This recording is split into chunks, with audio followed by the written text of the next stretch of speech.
daily podcast on the Iowa Hawkeyes. Part of the Locked On Podcast Network, your team every day.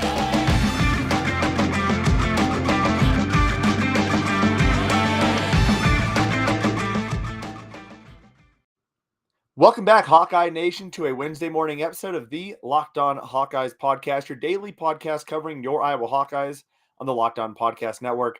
As always, I am your host, Andrew Wade, and on today's episode, we have an entire episode dedicated to the transfer portal because Iowa is the only team in the NCAA Division I football arena that does not have a transfer portal or transfer portal target committed to them. So we're going to be talking about why that might be, and also talk about all the guys who have transferred out over the last 3 years, with all the news and things coming out about Iowa, or people trying to talk negatively about Iowa. I think it's important to look at what has happened in the past and how that actually shines a positive light on the Hawkeyes. So we're going to be talking about all that here on the show today. But first, I want to thank you all for making the Locked On Hawkeyes podcast your first listen every single day. You can find the Locked On Hawkeyes podcast for free wherever you get podcast at.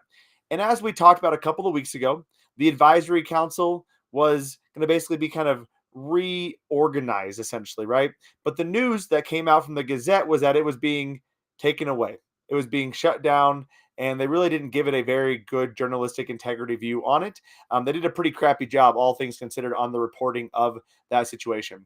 But the negative feedback that came out of that was the program hasn't fixed anything. The program is still terrible. The program is still operating the way it did back in 2020. That's what the narrative that some people wanted to shine on the Iowa Hawkeyes was. Now, I'm not going to say I'm in the locker room every single day, right? But I can tell you that when you listen to the players speak and you see the different things that they have physically enacted, the program has certainly changed since 2020. And when you actually listen to the advisory council and the former head of the advisory council, Iowa did everything they recommended and suggested. And you talk to former players like Jordan Lomax, who served on that council and also is close to the program, they're happy with the progress this program is making. They're really excited about the progress that this program is making. And I think when you try to spread that negative connotation on the Iowa Hawkeye program, all you need to do is look at the players who have left or haven't left. When you look at the fact that the Iowa Hawkeyes have one of the lowest transfer amounts this year, it speaks volumes to the kind of program they are operating. They are one of the top 10 least amount of transfers coming out of the program this year. I think that speaks pretty well to how good this Iowa Hawkeye program is these days. One of the lowest amounts of transfer out of the program.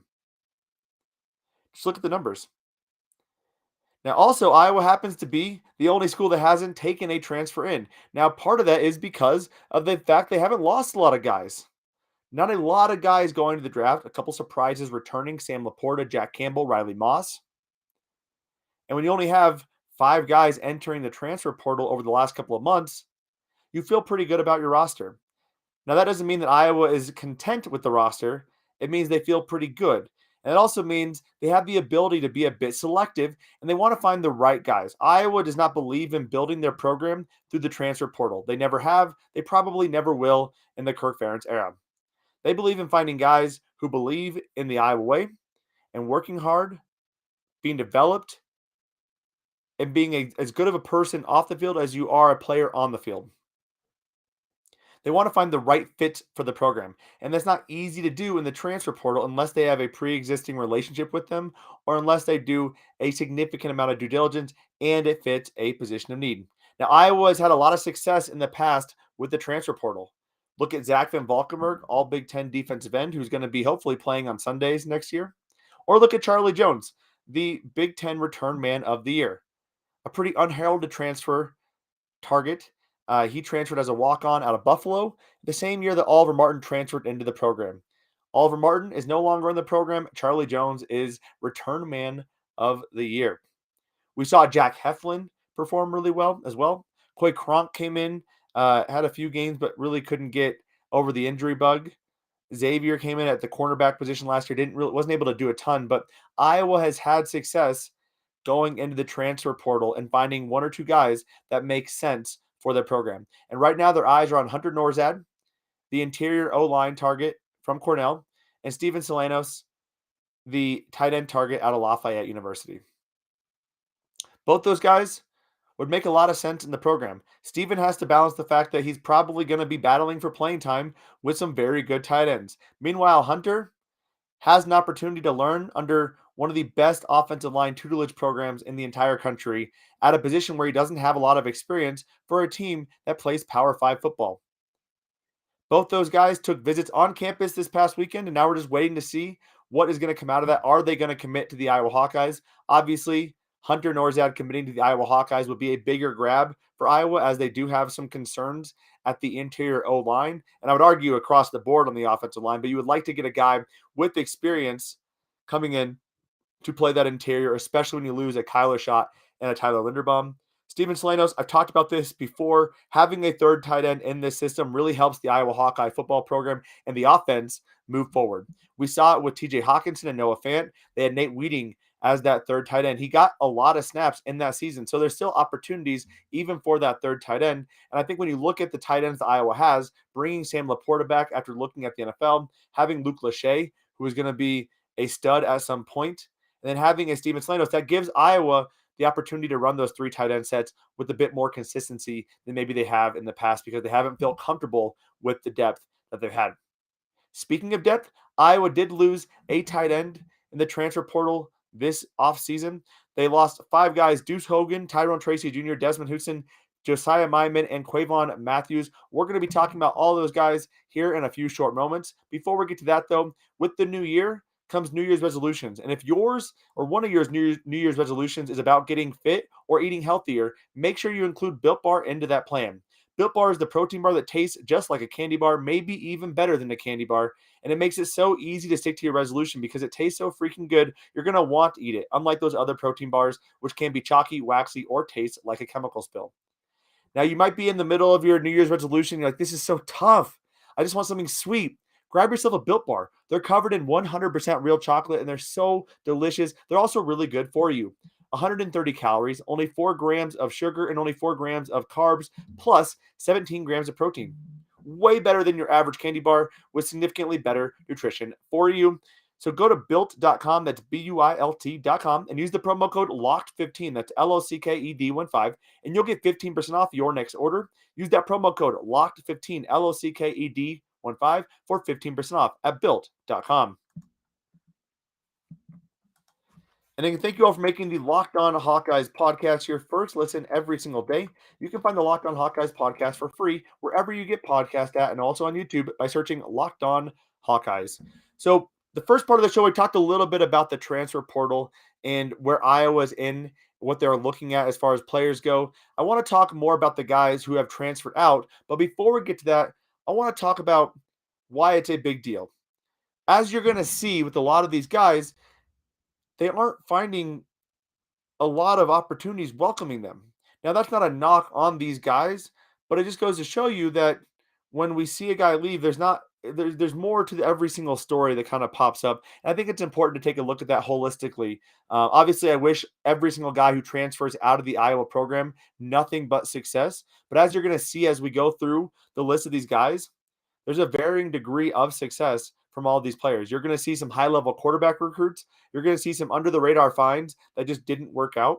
And it's kind of interesting to take a look at where these guys ultimately ended up at. We've had some really cool success stories, especially out of Miami of Ohio, with guys going there and having a lot of success and translating that into NFL opportunities. But nevertheless, let's get into it. Talking through 2022, Deuce Hogan is the first one we have to talk about, right? He was the 4-star quarterback out of Texas, a guy who did a fantastic job of recruiting other players in that class of 2020. Unfortunately, couldn't make headway in the quarterback competition. He couldn't surpass Alex Padilla. He couldn't surpass Spencer Petrus. And by everything I've heard, fantastic player, great arm, great in the film room, just not good at the mental processing. And what I found really interesting is that the market was kind of dry for Deuce Hogan. Those quarterback recruits in that 300 to 400 level who haven't had a lot of experience or playing time, people aren't looking for them. So he had to walk on to Kentucky. Very interesting to see if he is able to land on scholarship. They have several high-profile guys there already, so he'll have his work cut out for him as he tries to get a spot into the Kentucky program. Tyrone Tracy Jr. was expected to transfer, right? When you saw how his playing time dipped throughout the season, you kind of knew the writing was on the wall, right? Tyrone Tracy Jr. was going to be out of the program. Tyrone Tracy Jr. deserves all the credit in the world for helping turn this program around. One of the main guys who was the voice and face of the Iowa Hawkeyes, and I will forever love and respect Tyrone Tracy Jr. and appreciate what he was able to do for the Iowa Hawkeyes on and off the field. Now he transfers to Purdue, where we'll be able to face him every single year. Makes a lot of sense, closer to home for him. Also a fantastic offensive system, which is unlike what he's been dealing with the last 2 years for the Iowa Hawkeyes after having a fantastic freshman season for Iowa. So I wish him the best of luck. Hopefully he does not torch us at Purdue this upcoming year. Desmond Houston, a guy who a lot of people are really excited about from a vertical perspective, being able to be a big-time jump ball type of receiver. He is transferring to UNI, so just up the road. So wishing the best there, staying in the state. Josiah Mayman, coming out of college, Josiah Mayman had offers to almost every single Big Ten school. He looked like the kind of tight end recruit. Excuse me here. Tickle in my throat. He looked like the kind of tight end recruit that was going to be a big-time player for the Iowa Hawkeyes, a guy who could end up being a TJ Hawkinson-like guy for the Iowa Hawkeyes. Unfortunately, had some off-the-field issues, was not able to crack the two deeps, was struggling to get on the field, and ultimately transferred out of the program this offseason, or during the season, actually. He is now on his way to Florida to play at Florida International University. Now, we talked about the wide receivers. Several wide receivers are out of the program, and Quavon Matthews is one of them as well. Transferred in October, but hasn't actually gone anywhere to this point. There is nothing updating as where he's gone. My guess is likely a JUCO route. Coming out of school, though, coming out of high school, he had 2 offers from UNC and Southern Miss, so it's kind of drying up a little bit, but wish Quavon Matthews the best. Let's get into that 2021 class, and then we'll go on to 2020 because there's definitely some interesting things you'll find from this 2020 class and what they were able to do in this Iowa or out of this Iowa football program. But the class of 2021, Jake Karczynski, a guy who had several small D1 school offers, has not found a home yet. So you're going to see that kind of play out quite a bit with some of these guys. Noah Fenske, a guy who couldn't crack the two deeps either for Iowa, which is shocking considering how much we struggled at the offensive line position or the offensive line group this year. Transferred to Colorado, the 3-star recruit coming out of New Hampton. Did see action in 3 games for Colorado. He's expected to start this upcoming season for the Colorado Buffs. Calvin Lockett Jr., again, we're going to see a lot of wide receivers being transferred out as Iowa has continued to find these really talented younger guys. Arlen Bruce and Keegan Johnson did not help the situation with Desmond and Quavon leaving because they saw the writing on the wall. They were not going to get a lot of playing time with 2 freshmen with more eligibility getting the playing time already. So Calvin Lockett Jr. ended up at Delta State University. Moving on to some kind of athlete running back types. Chianti Luckett was a big-time preferred walk-on recruit. Ended up transferring to Upper Iowa and put together a really nice season. 97 attempts and for 439 yards, 4 touchdowns, 7 catches for 59 yards. Chadrick Bird, another one, a skill position player, 132 carries for 583 yards at the University of Charlotte, a 4.4 yard per carry average, 3 touchdowns, plus 20 catches for 248 yards. I would love to see where would Chadrick Bird be at in the Iowa offense at this point, right? Because Tyler Goodson has now declared for the NFL draft. We see Ivory Kelly Martin is also leaving the program as well. Would Chadrick Bird finally have gotten his opportunity to start? Or would we have seen LaShawn and Gavin, Williams and Williams, a law firm there, would they have been able to surpass him? That is something that's going to be very interesting as well to kind of think about futuristically if that would have ever happened. As we talked about earlier, Oliver Martin, the pride and joy of the transfer portal targets earlier on in this process a couple of years ago. Iowa lands Oliver Martin, gets in initially. Hawkeye fans are pumped, couldn't find his way onto the field. And he struggled throughout his career to get onto the field consistently. At Nebraska, over 2 years, has played in 10 games, only 16 catches, 246 yards, and 1 touchdown. And that wide receiver group at Nebraska is not something to write home about. Not something overly special by any means. Deron McKinney transferred to South Dakota. Julius Brents, a former 4-star corner, transferred to Kansas State and has played really well there. In 13 games, 49 tackles, 1 interception, 2 passes defended. He was just a product of kind of getting stuck behind a few guys, right? He wanted to get playing time, but it wasn't going to be until potentially this year. Now, granted, with Matt Hankins getting injured, with Riley Moss getting injured, Julius Brents would have been a fantastic player to be on this team, but he was dealing with injuries, dealt with being third or fourth on the depth chart. It made sense for him to check out and explore other opportunities.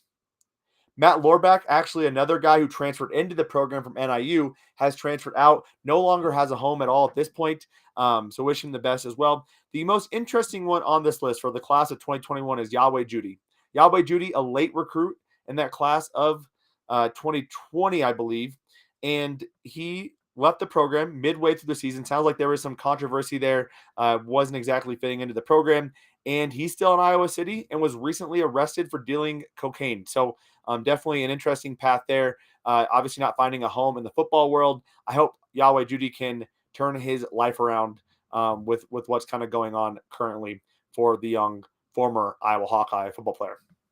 Coming up, we're going to get into the class of 2020 and wrap it up with that. Some interesting stuff. There was a former starting safety for the Iowa Hawkeyes that is no longer in football, plus a running back who couldn't even crack the top 6 running backs. He just scored 13 touchdowns. We're talking about all that here in a few short moments, but first, I want to remind you that betonline.net has you covered all season long with more props, odds, and lines than ever before as football continues its march through the playoffs right into the big game, into the Super Bowl in 2 weeks. BetOnline.net remains the best spot for all the sports scores, podcasts, and news this season, and it's not just football. BetOnline has literally everything you could ask for. Any Iowa basketball game, they're looking at getting some women's stuff in there as well. BetOnline.net has everything.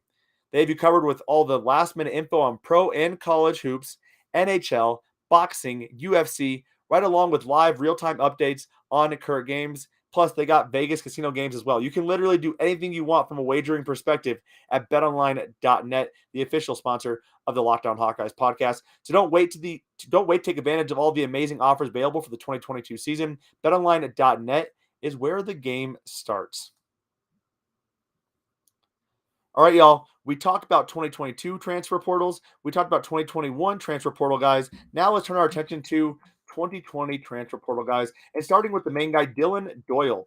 Dylan Doyle, what's interesting about Dylan Doyle, obviously he transferred out of the Iowa program for good reason, right? His dad was let go, somewhat controversially, depending on who you ask, who you talk to. I think it was the right decision. But Dylan Doyle really just made sense, right? Just start fresh somewhere else. He transferred to Baylor and has been starting the last 2 years. Last year, 89 tackles, 2 passes defended, a 2-time honorable mention all Big 12 linebacker. What I think is interesting is that Dylan Doyle was the starter over Jack Campbell. Who would be the starter today? I would argue Jack Campbell is a better linebacker than Dylan Doyle, but would he have had an opportunity to crack that lineup? Where would Seth Benson be, and where would Justin Jacobs be? It's quite a butterfly effect of that linebacker position for the Iowa Hawkeyes. Imagine the fact that we had Dylan Doyle in that room. We had 4 or 5 starting linebackers in the Iowa Hawkeye linebacker group, which is pretty darn impressive. Another former starter, Donald Johnson. This was a really interesting transfer, one that kind of came out of nowhere. You don't typically see starters transfer midway through their collegiate career, but Donald Johnson, otherwise known as DJ Johnson, was a huge loss leaving the Iowa Hawkeyes. He ultimately transfers to Purdue, but he's no longer on the roster. So that's quite interesting. No update at this point of where he is at in his football career. Speaking of big-time recruits, Ezra Miller was a 4-star tackle, had some things going on, medically retired from football, but then he was ready to come back, and it sounds like due to the medically retiring, he was unable to do so at Iowa, so he had to transfer, ultimately transfers to Nebraska, where he still hasn't been able to crack that lineup for the Nebraska Cornhuskers. Maybe this upcoming season, with a lot of big losses on the offensive line, they have an opportunity to do that. Another offensive lineman, Jeffrey Jenkins, just left football entirely. Initially, people thought he was in the transfer portal. Nope, he just retired from football all around. Joe Ludwig, former fullback, transfers to Utah and has played in 14 games at fullback for Utah. Pretty exciting stuff there. Former running back Henry Gill, a guy who Iowa was very high on. We saw him get some snaps for the Iowa Hawkeyes, transfers out of the program, ends up at Indianapolis Community College or Indy Community College, excuse me. You might know Indy Community College from Last Chance U. Goes to Indy Community College. Ultimately now is out of football as well. He's not on a single roster that I can find. Another former running back, Samson Evans. This one's the really interesting one. Samson Evans was a huge dynamic athlete coming out of Illinois. I believe Prairie Ridge off the top of my head. Definitely that Crystal Lake area. Samson Evans, dynamic athlete, played quarterback in high school at Illinois, comes to Iowa, cannot get on the field at all. And then during spring practice was left off the 110-man roster. Obviously decides to transfer. He transfers to Eastern Michigan. You're going to love this stat, though. In 2 years, 124 carries, 518 yards for a 4.2 yard per carry average, and 14 touchdowns, including 13 this past season. Plus 25 catches for 153 yards. Clearly, that's one of those interesting situations where, was it him? Could he not make it on the roster? Is it just having an opportunity? Is it how Eastern Michigan is using him? I can only imagine there's a spot on an Iowa roster for a guy who can score 13 touchdowns at the D1 level. But Samson Evans, a very interesting case of a guy who's experiencing significant amount of success outside of the Iowa program. Another guy experiencing quite a bit of success, Jaden Mcdonald, who transferred to Troy, was second on the team in tackles in 2020. This year dealt with some injuries and whatnot, still finished with 34 tackles, 2 sacks, and 1 interception, doing a really great job at that linebacker position for Troy. And finally, Peyton Manziel. Peyton Manziel battled Spencer Petrus, lost that battle, and here we are with Spencer Petrus. Peyton Manziel was a guy people were really excited about, had a lot of good athleticism, but everything we heard prior to him transferring was that Spencer Petrus was the future, right? Spencer Petrus, a 4-star guy who broke all of Jared Goff's records, big-time arm, was going to be the next great quarterback for the Iowa Hawkeyes. He beats out Peyton Manziel, and we are in a very interesting spot from a quarterback position. Now, Peyton Manziel transfers to Texas. He's from Texas. Transfers to Abilene Christian University, an FCS school, and has been in a quarterback controversy over the last couple of years, has struggled to be a full-time starter, and has struggled with turnovers. In the last 2 seasons, 10 touchdowns, 12 interceptions. He has thrown for 2,200 yards and has had a completion percentage of 62%. But the most impressive thing about Peyton Manziel is he has been on point from a running perspective. In fact, one of the games against Lamar, he actually had over 100 yards, and on the season averaging 5.9 yards per carry with 10 touchdowns. Now, I don't know if I'd want all those turnovers, but I'd like to imagine that he could have done some pretty great things and extended some plays for the Iowa Hawkeyes this season. So it's always fun to kind of look at the guys who have left, see where they're at, see what's going on. Gives you kind of a perspective about the guys who have left the Iowa football program, seeing what kind of success they've had, seeing why they transferred out and what they did prior to transferring out. And if something more happens on the transfer portal front, we'll make sure to cover that. If it's Hunter Norzad or Steven Slanos, they decide to go to Iowa or not go to Iowa, we will make sure to cover that. On tomorrow's show, we're going to be giving you a full preview of Iowa versus Ohio State. It's a crossover episode with Jay Stevens of the Locked On Buckeyes podcast, so stay tuned for that. And just a reminder that if you want some help on wagering, you have to check out the Locked On Bets podcast hosted by your boy Q and handicapping expert Lee Sterling of Paramount Sports. They do a great job of breaking down 3 to 4 games every single day, letting you know who you should bet on at betonline.net, so make sure to check them out as well. Hawkeye Nation, I appreciate you tuning in. Have a fantastic Wednesday.